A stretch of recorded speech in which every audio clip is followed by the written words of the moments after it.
Hello students, welcome back to Computer Science Exam Crack channel. So in this video we are doing some practice questions based on conflict serializability schedule.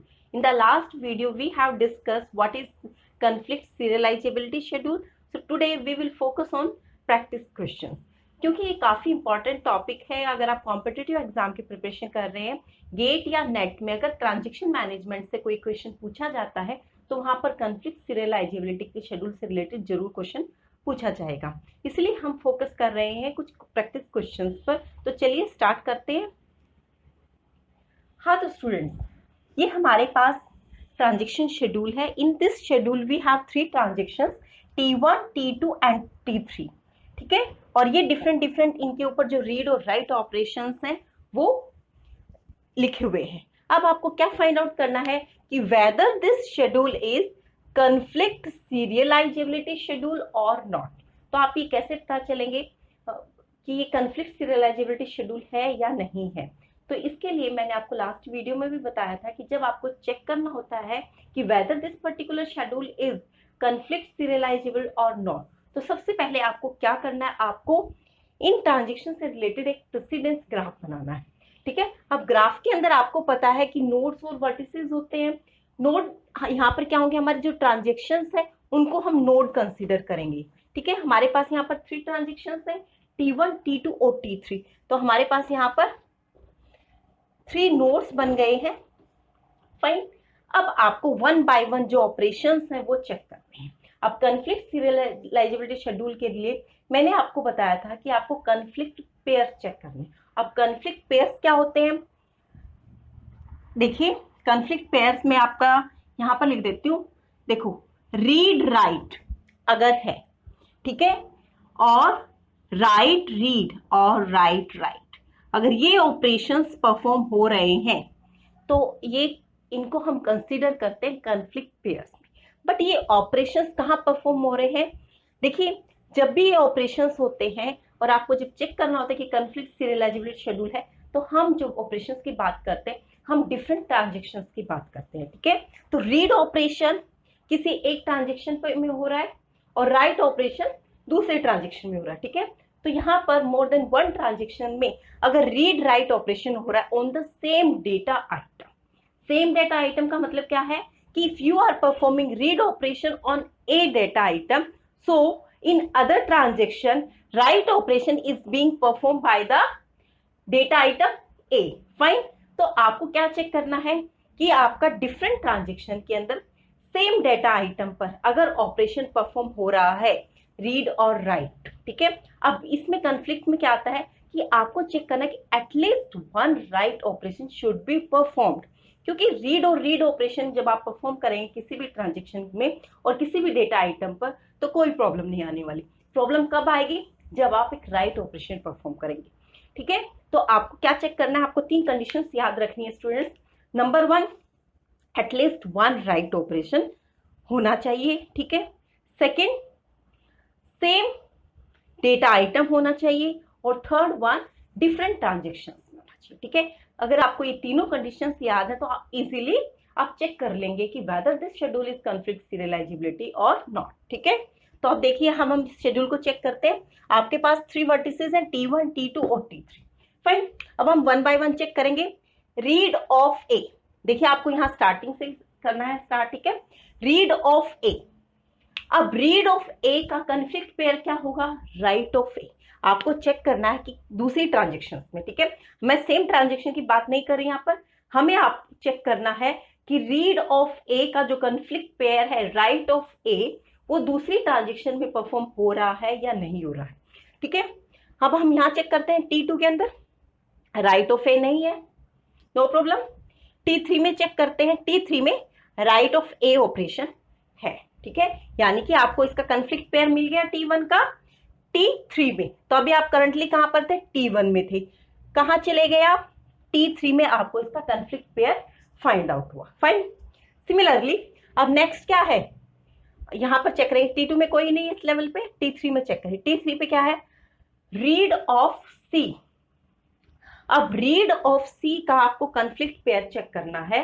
Conflict pair क्या होगा, right of सी, और conflict pair किसमें check करना है, दूसरी transaction में, ठीक है।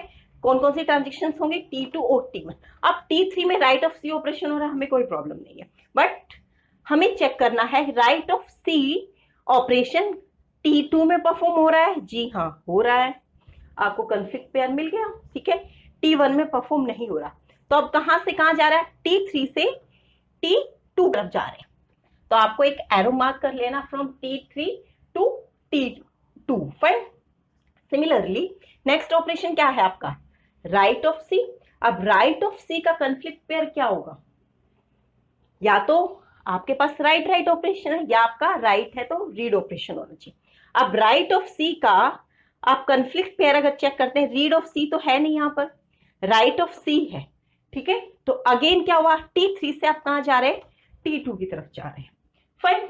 अब हम बात करते हैं नेक्स्ट जो है आपका रीड ऑफ बी की। अब रीड ऑफ बी का कॉन्फ्लिक्ट पेयर क्या होगा, राइट ऑफ बी होगा, ठीक है। अब राइट ऑफ बी चेक करते हैं हम ट्रांजेक्शन T1 में और T3 में।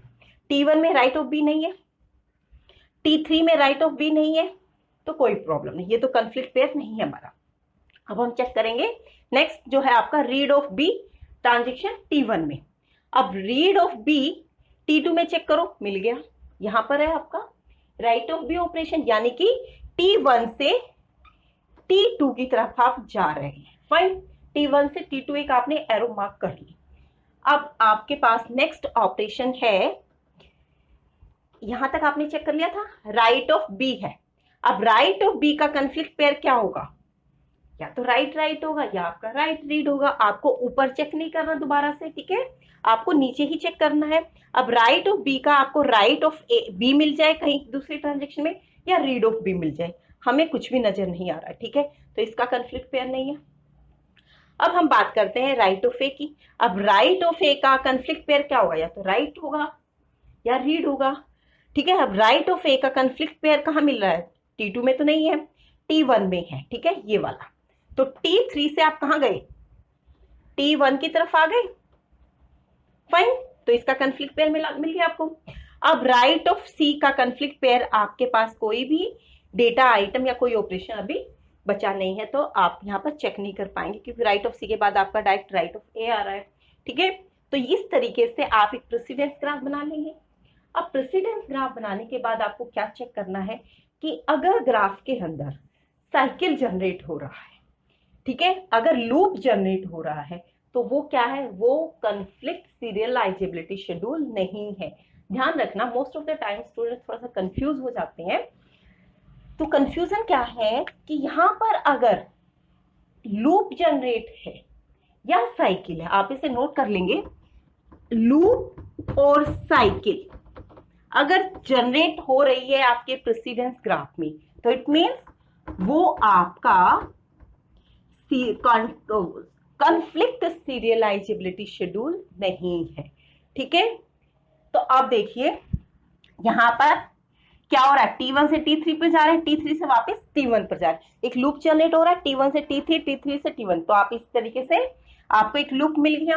लूप मिलते ही क्या पता चल गया कि भाई ये CSS तो है नहीं, कॉन्फ्लिक्ट सीरियलाइजेबिलिटी शेड्यूल नहीं है। तो स्टूडेंट्स इस तरीके से क्वेश्चंस आते हैं, बहुत ही शॉर्टकट मेथड, फटाफट से क्या करना है आपको, उसका प्रेसिडेंस ग्राफ बनाना है। प्रेसिडेंस ग्राफ बनाने के बाद आपको 3 कंडीशंस जो मैंने बताई हैं आपको कॉन्फ्लिक्ट पेयर्स की, वो चेक करनी है। उसमें क्या क्या चेक करना है कि सेम डेटा आइटम पर डिफरेंट ट्रांजेक्शंस में एटलीस्ट अगर वन राइट ऑपरेशन परफॉर्म हो रहा है तो वो कॉन्फ्लिक्ट पेयर है, अदरवाइज वो नहीं है, ठीक है। तो इन तीनों कंडीशंस को ध्यान में रखते हुए आपको ट्रांजेक्शंस के जो ऑपरेशंस हैं उनको आपको वन बाय वन चेक करते रहना है। और अगर प्रेसिडेंस ग्राफ बनाने के बाद एरो मार्क्स करने के बाद अगर वहां पर साइकिल जनरेट होती है और या लूप जनरेट होता है, तो हम क्या कहेंगे कि this particular schedule is not CSS, conflict serialisability schedule. तो स्टूडेंट्स आज का ये टॉपिक काफी इंपॉर्टेंट टॉपिक है। उम्मीद करती हूँ कि आपको ये काफी अच्छा भी लगा होगा, समझ भी आ गया होगा। और अगर आपको थोड़ा सा भी इसमें डाउट है तो मैं प्रैक्टिस क्वेश्चन अभी दे देती हूँ कुछ और, आपकी प्रैक्टिस के लिए आप उनके पे प्रैक्टिस कर सकते हैं, ठीक है। तो मैं कुछ क्वेश्चन यहाँ पर लिख रही हूँ। यस स्टूडेंट्स, ये 2 और क्वेश्चन हैं जो आपके कॉन्फ्लिक्ट सीरियलाइजेबिलिटी शेड्यूल से रिलेटेड हैं। तो ये आपको मैंने आपको क्वेश्चंस दे दिए हैं, इनमें आपको क्या करना है एक बार मैं बता भी देती हूँ आपको कि दोबारा से आप क्या करना है, जल्दी से आपको इसका प्रेसिडेंस ग्राफ बनाना है, ठीक है। प्रेसिडेंस ग्राफ बनाने के बाद इसमें क्या चेक करना है आपको, ट्रांजेक्शन T2 का फर्स्ट ऑपरेशन रीड ऑफ ए का कंफ्लिक्ट क्या होगा, राइट ऑफ ए कहाँ मिल रहा है आपको मिल रहा है ट्रांजेक्शन T1 में, तो कहाँ जा रहे हैं आप, T2 से T1 की तरफ जा रहे हैं। फाइन, अब नेक्स्ट ऑपरेशन क्या है, रीड ऑफ बी का कंफ्लिक्ट क्या है, राइट ऑफ बी, ये कहाँ मिल गया आपको, ट्रांजेक्शन T1 में, तो दोबारा से आप कहाँ जा रहे हैं, T1 से T2 की तरफ जा रहे हैं स्टूडेंट्स। तो देखिए आंसर तो आपको यहीं पर मिल जाएगा, क्योंकि यहाँ पर साइकिल जनरेट हो गया है, तो फर्दर आपको ऑपरेशन चेक करने की जरूरत नहीं है। अगर यहाँ पर साइकिल जनरेट हो गया तो ये क्या है, नॉट CSS है, कॉन्फ्लिक्ट सीरियलाइजेबिलिटी शेड्यूल नहीं है। तो आपको इसी तरीके से करना है कि आपको एक फाइंड आउट करना है, जहां पर आपका साइकिल बन जाता है वहीं पर आपको आगे की जो फर्दर प्रोसेसिंग है उसको स्टॉप कर देना है, और वहीं पर आपको आपका आंसर मिल जाएगा। तो स्टूडेंट्स इसकी प्रैक्टिस नेक्स्ट क्वेश्चन की आप अपने आप करेंगे। इसका आंसर मैं बता देती हूँ, ये भी आपका नॉट कॉन्फ्लिक्ट सीरियलाइजेबिलिटी शेड्यूल है। और अगर फिर भी अगर आपको कोई डाउट लगता है या आप और क्वेश्चन चाहते हैं इस टॉपिक से रिलेटेड, तो प्लीज आप मुझे कमेंट बॉक्स में डालिएगा। तो आप मुझे टेलीग्राम चैनल पे भी अपने कमेंट्स भेज सकते हैं, और टेलीग्राम पर भी आप मुझे अपनी प्रॉब्लम्स जो भी हैं आप मुझे शेयर कर सकते हैं। तो इस वीडियो के डिस्क्रिप्शन में मैं अपना टेलीग्राम का चैनल का लिंक भी आपके साथ शेयर कर दूंगी। आप मुझे इंस्टाग्राम पर भी फॉलो कर सकते हैं, हमारा कंप्यूटर साइंस एग्जाम क्रैक के नाम से ही मैंने टेलीग्राम पे भी अपना चैनल बना रखा है, और इंस्टाग्राम पर भी आप मुझे कंप्यूटर साइंस एग्जाम क्रैक के नाम से शेयर कर सकते हैं।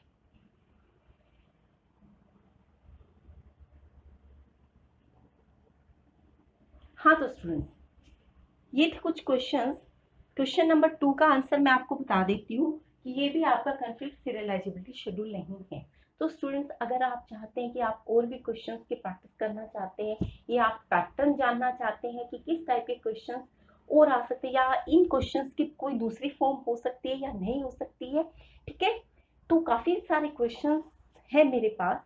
अगर आप चाहते हैं तो आप मुझे प्लीज़ कमेंट बॉक्स में डालिएगा, और आप मुझे इंस्टाग्राम पर भी फॉलो कर सकते हैं, टेलीग्राम चैनल पर भी आप अपनी क्वेरीज मुझे भेज सकते हैं। कंप्यूटर साइंस एग्जाम क्रैक के नाम से ही टेलीग्राम पर आप मुझे फॉलो कर सकते हैं, same computer science exam crack के नाम से ही आप मुझे इंस्टाग्राम पर भी फॉलो कर सकते हैं। तो स्टूडेंट्स अगर आपकी कोई प्रॉब्लम है DBMS से रिलेटेड या किसी और दूसरे सब्जेक्ट से रिलेटेड, तो प्लीज़ आप मुझे कमेंट बॉक्स में डालिएगा, अपनी क्वेरीज टेलीग्राम पर शेयर कीजिएगा, मैं आपके आंसर करूँगी, क्योंकि मैं आपकी यहाँ पर हेल्प करने के लिए ही हूँ, ठीक है। तो प्लीज़ डोंट हेजिटेट, ठीक है। और अगर आपको ये वीडियो पसंद आता है तो प्लीज़ इसे लाइक शेयर करना ना भूलें, और अगर आपने मेरे चैनल को सब्सक्राइब नहीं किया है तो जल्दी से आप इसे सब्सक्राइब कर दीजिएगा। Thank you very much.